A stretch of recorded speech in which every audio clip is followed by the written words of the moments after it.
Jai Hind to all of you. Today we are going to study about the living beings. Biology, as you know, is a branch of science that deals with the living beings. We are all living beings, and do you know how we get energy to do the work?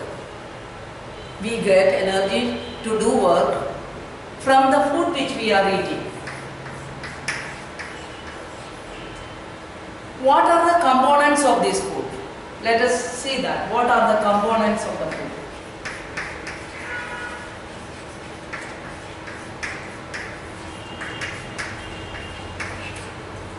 The components of the food are carbohydrates,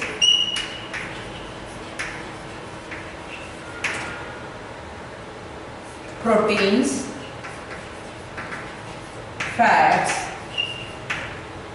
vitamins, minerals, and roughage.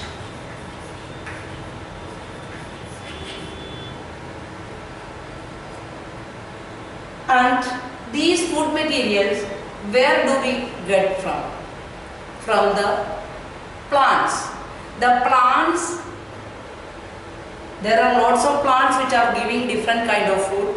Say for example, look at here. Here it is the rice. Rice is a carbohydrate giving food material. Rice is a carbohydrate giving food material. And look at this. Dals and these pulses and dals, both of them are protein giving materials. Apart from this, there are fat giving materials, there are vitamins giving materials, minerals, roughage, everything we get from different kind of food material that we are eating. So children, you know that India is a growing country. Here the population is too high. In order to feed the population of increasing population, we have to produce more food. Why? Because country's size is not increasing anywhere. The country's size is remaining same, whereas the population is increasing day by day. In order to feed them, we have to improve the food resources. So we have to study about the chapter Improvement in Food Resources, wherein we are meeting in the following objectives. What all are the objectives of our teaching this chapter? To understand the objective of sustainable agricultural management. What is meant by sustainable agricultural management? Sustainable agricultural management is nothing but doing agriculture in a proper way so that you are not harming the balance in nature but producing the maximum from the minimum place available to us for agriculture. So that sustainability in agriculture is very important component of our agriculture. Otherwise, the future generation will suffer. And second objective is to describe the factors for which the crop variety improvement is done, why we have to improve the crop variety. And third, to explain hybridization, to understand the crop production management, to explain the need for various nutrients by plants, to distinguish between macronutrients and micronutrients, and to understand the importance of manures and fertilizers, to list the different kinds of irrigation system and water resources available, and to understand the benefits of different cropping patterns, to describe the methods of crop protection, and to list the factors responsible for loss in agricultural produce. So, by doing all these things, we will appreciate how agricultural practices can be a solution to our starvation program.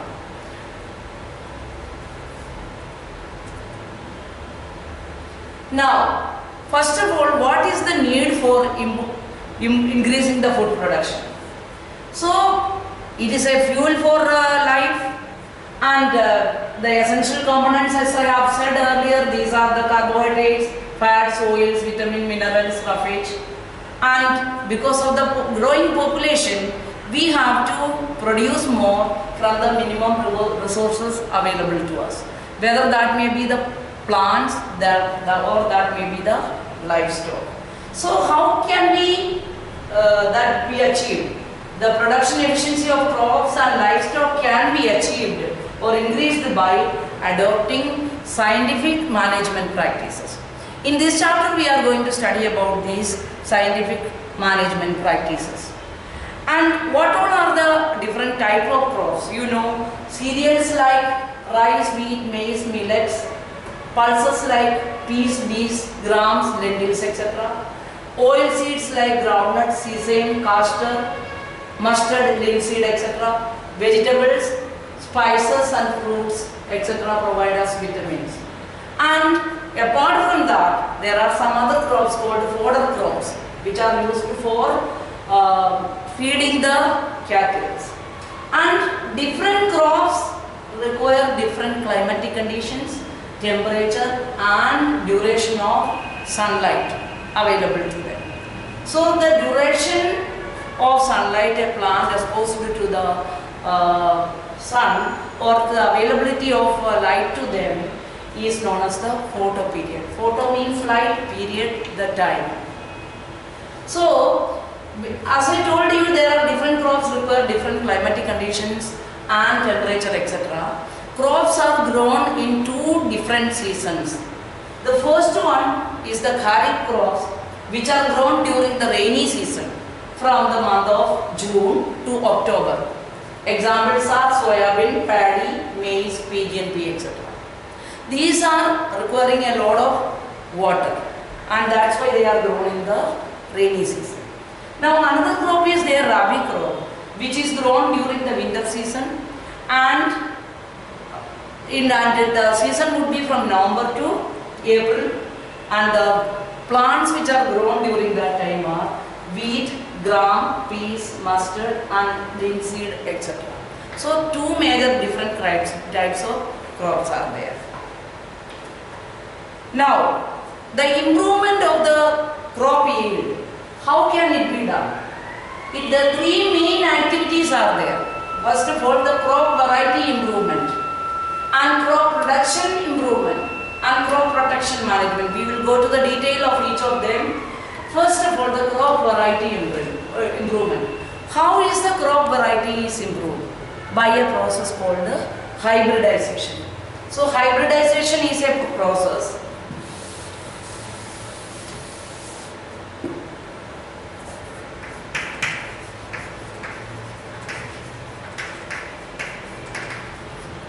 Hybridization is a process where crossing of genetically dissimilar plants to obtain a crop having useful characteristics. Say for example, one plant is having disease resistance, another one is having high yield, but it is prone to, this one is prone to diseases. This one is disease resistant but low yield. Suppose these two qualities are brought together in one plant, that will be better for us. That's why hybridization is done. Here crossing is done between the plant where a disease resistance quality, that's a good quality, is being joined with the high yielding characteristic of another plant. Thereby we are producing a plant with both of these qualities. So it can be done between the varieties, that is the intervarietal. If it is done between different species, it is the interspecies specific, and if it is done between different genera, then it is known as intergenerate. So hybridization is done for the crop variety improvement. And second method is by GMOs, genetically modified organisms. Recently in markets you can see some of the fruits and vegetables which are genetically modified one, and these are having more shelf value, they are bigger in size, their quality is better, that's why we buy them. So these kind of genetically modified crops, how are they produced? They are produced by engineering, by scientists engineers the genes present in these plants and thereby modifying their genes to produce a good variety of plants. So genetically engineering a plant, that is being done by the genetically modified crops. They are also having good productivity. Now, why crop variety improvement should be done? Why is it necessary? It is, of course, crop variety improvement is done for the higher yield, so that we get more yield from limited area of cultivation. And these plants should be having biotic and abiotic resistance. What do you mean by biotic resistance? They should be resistance against the pest, insects and other kind of animals or anything which is attacking on them. And abiotic resistance means, say for example, if there is an adverse climatic condition like a drought is there, then the plant should be able to withdraw that, withstand that abiotic climatic conditions. That means it should be able to withstand that drought or excessive rain. That is the biotic and abiotic resistance. Now, change in maturity duration. Say for example, if a crop plant is maturing much early than the other plants, it will be advantageous for the farmers. Why? Say for example, if a plant matures in 3 months' time, the farmer has to give the input in the form of water, in the form of fertilizers, in the form of pesticide or insecticides or whatever it is, will be comparatively less. And if it takes, imagine, 6 months to complete their growth, then the farmer has to spend more on their maintenance. So, change in the maturity duration is also very appreciable for the improvement of the crop variety. And the fourth is the wider adaptability. That I have already told you. Wider adaptability means extremes of climatic conditions. India is a country where we are mainly depending upon the monsoon, and many of the time monsoon doesn't happen in time and drought situation happens. Sometimes extreme flood will happen. Because of that, the plants may be exposed to extremes of climatic conditions. So they should be, if they are having a quality of wider adaptability, that is a very advantageous character for them. And the desirable agronomic character. What do you mean by desirable agronomic character? Desirable agronomic character is nothing but, if it is a crop plant, it should be dwarf in size, smaller in size, so that it will grow faster and give out the produce. And if it is a fodder plant, it should grow high and profusely, it should be profusely branching, and a large number of branches should be there, a lot of foliage should be there. Then only the farmer will be able to produce more fodder out of it. That is what is meant by the desirable agronomic character. For the crop plant, it should be dwarfness will be preferable. For a fodder plant, it will be taller height and profusely branching will be an added character. Now, crop production management. One of the main aspect of the crop production management is the nutrient management. You know, soil is the reservoir for the plants for their nutrients. Not only soil, water and the air is also enabled. Is a reservoir for the resource for the plants. Plants get nutrients from air, water and soil. There are 16 nutrients required by plants. Out of them, 16 nutrients, 6 are required in larger quantities and they are known as the macronutrients. Macro means larger quantities. One which is required in larger quantities is known as the macronutrients. And examples of them are nitrogen, phosphorus, potassium, calcium, magnesium and sulfur. Okay. And then the one which is required in lesser quantity are known as the micronutrients. So what is the main difference between macronutrients and micronutrients? They are, macro are required in larger quantities, micro are required in smaller quantities. Examples of micronutrients are iron, magnesium, boron, zinc, copper, molybdenum and chlorine.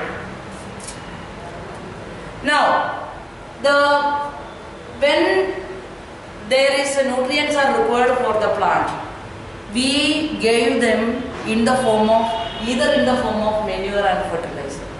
So let us see what are the main differences between manure and fertilizer. The manures are prepared by the decomposition of the plant and animal waste. That means at homes itself, pit are dug and there the waste materials are dumped in and soil is put in, waited for some days and it will be converted into a manure. Whereas fertilizers are produced, chemical substances and are produced commercially in factories. And then second point, manure contains organic matter and nutrients, but the fertilizer is nutrient specific. And this manure is voluminous, it is huge, bulky and need more storage space. Whereas the chemical fertilizers are granular and so they need less space. And they does not dissolve easily in water, manure, because it is bulky, it takes time to dissolve in water. But the fertilizers dissolve easily, since they are granular, they dissolve easily.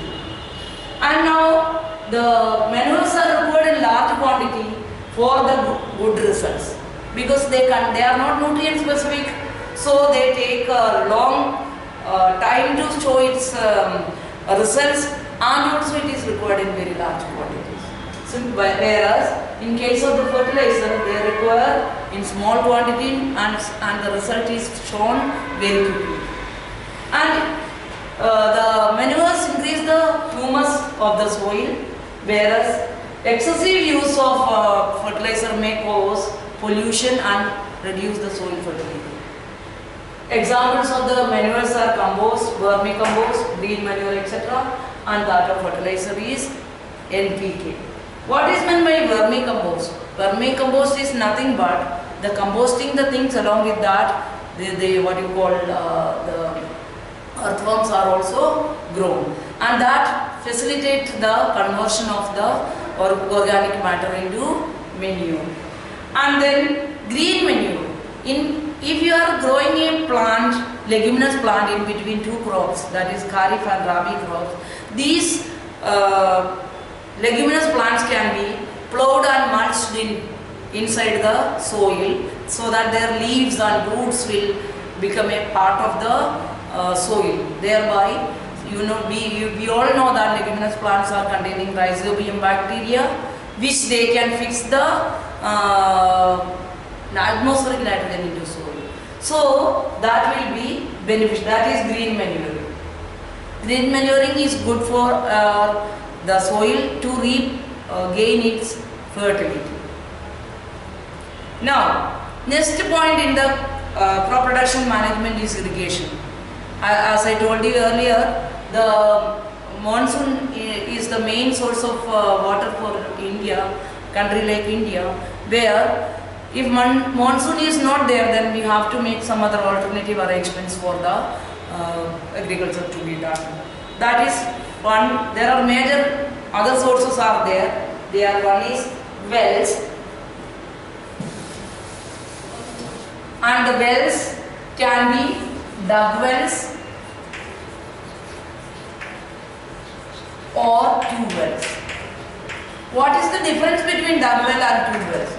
Dug wells are the ones which are taking water from an upper strata of the soil, whereas the other well, tube well, is taking water from the deeper strata of the soil. And second is canals. Canals are drawn from dams and these will lead to the distant places where there is agricultural field are there. There the water is stored in from the canals and distributed as and when it is needed by the plant. Then river lift system. River lift system is nothing but lifting water from the river and throwing into a field which is at a higher level. So for that, manually, by physically turning the wheels of the water wheels are used, and water wheels are helping in lifting water from the water to the upper field, or by mechanized pumps also the water is pumped from the river to the agricultural lands. And then tanks. These are small storage reservoirs which store the water, and as and when the water is required by the plants, it is being supplied from there. Check dams. It is usually done in the mountainous regions where there is a lot of running water is there during the rainy season. Dams are constructed so that the water will, small dams are constructed so that the water will seep into the soil, and that increase the water table. Thereby they will enough of water will be available later on as for the source of a stream or a river, etc. Now, next crop production management is the cropping pattern. There are three major cropping patterns are there. One is mixed cropping, where growing of two or more crops simultaneously in a same field without any arrangement, proper arrangement. They are grown all over, and the advantage of this is that even though one crop is damaged because of any kind of diseases or any kind of attack of any kind of pest or anything, the other crop will be there and the farmer will be able to survive on that. So that reduces the risk even if one crop fails. Second is intercropping. Here the two or more crops are grown but in a definite pattern. So one row is for one crop, another row is for another crop, third may be for the repetition of the first crop itself. So anyway, different rows are there, different crops are grown over there. Thereby the plants are simultaneously growing and they are utilizing each of the nutrients of the soil. Thereby the farmer is in advantage. He has to give less input and obtain the maximum produce. And lastly, the third one is crop rotation, where in between two crops, kharif crops and rabi crop, another crop is grown, which is mainly a green manuring plant type of crop, which is grown, and that between the cereal crops and the other crop, the soil fertility is increased by these kind of crop rotation, by using the leguminous plant or any other plants. That is the farmer's choice, and thereby the soil is regaining the fertility naturally. And then what all are the crop protection management? The main crop protection management is for the weeds. What are weeds? Weeds are nothing but unwanted plants. Even if a wheat plant, wheat plant is a useful plant, paddy is also a useful plant. But in a paddy field, if a wheat plant grows, that wheat is a what you call weed. So weeds are to be removed. How can it be removed? By using the weedicides, or by using one method is by using the weedicide, where chemical substances are sprayed which kills only the weeds. Another method is by manually picking them and throwing them away. While they are dried, they will be burnt. That is the second method. Third method is by biological control. What is biological control? Say for example, grass is growing very abundantly in a place. You can use a buffalo or a cow to graze over there, thereby finishing up the grass. So you are controlling the growth of the grass by using an animal. This is biological control. These kind of biological control is also can be used for control of the weeds. And now major enemy is the insects and the pest. How do they harm the plant? They bore the stem of it, eat the fruits of them, and damage the leaves, and they cut the roots. Because of that, the plants may dry. So that we use pesticides and fungicides, etc. for controlling the insect. Nowadays, organic farming is very much appreciable because of the fertilizers and the other kind of insecticides and pesticides which are adding onto the soil. They go through the food chain and they get accumulated in the food chain, thereby creating trouble to the people. They may cause side effects like some diseases and all. So organic farming is done. What is meant by organic farming? Organic farming is nothing but by using no fertilizers, no pesticides, no fungicides, no chemical substances. We are producing the agricultural produce only by using the organic waste. So they are in high demand. Organic farming is to be supported by everybody, and we all try to grow the plants at our home by using the organic manure which we can create it from the kitchen waste that we are having. So now, whatever is the produce, whatever is the effort that we are putting in, if the grains are not stored very well, that will result in the complete failure of what we are all throughout the period discussed about. So storage of grains is of very much importance. The factors, there are certain factors which are responsible for damaging the loss of grains. They are biotic factors like bacteria, fungi, insects, rodents, etc.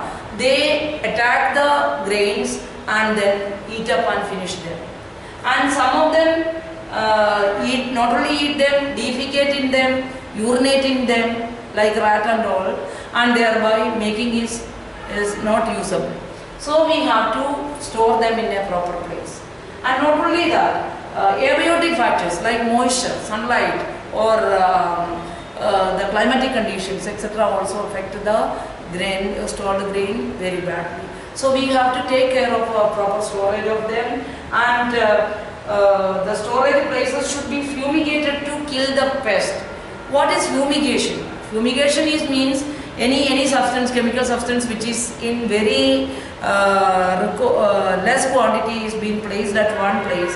It will be evaporate into fumes and thereby killing the pests and the insects. So that kind of how much amount of the fumigant is to be used is decided by experts, and that will be used in the storage godowns. Thereby they will be able to kill the pest and the insects, thereby storing the grains. And then the distribution system should be so strong that not even a single person in India will be starving to death. So the government has initiated certain programs for giving 1 kilogram rice for 1 rupee, or 1 kilogram dals or pulse for 2 rupees and things like that. But that should be efficiently implemented. Then only our country will be a country where all citizens are getting at least 3 meals a day and thereby surviving on their own. So think about the way in which, further think about the way in which we can improve our food resources. Thereby you also can contribute for removing the starvation from our country. So what we have learned today, various agricultural practices which can improve food production in India, and no stomach will go without at least 3 meals per day. Thank you.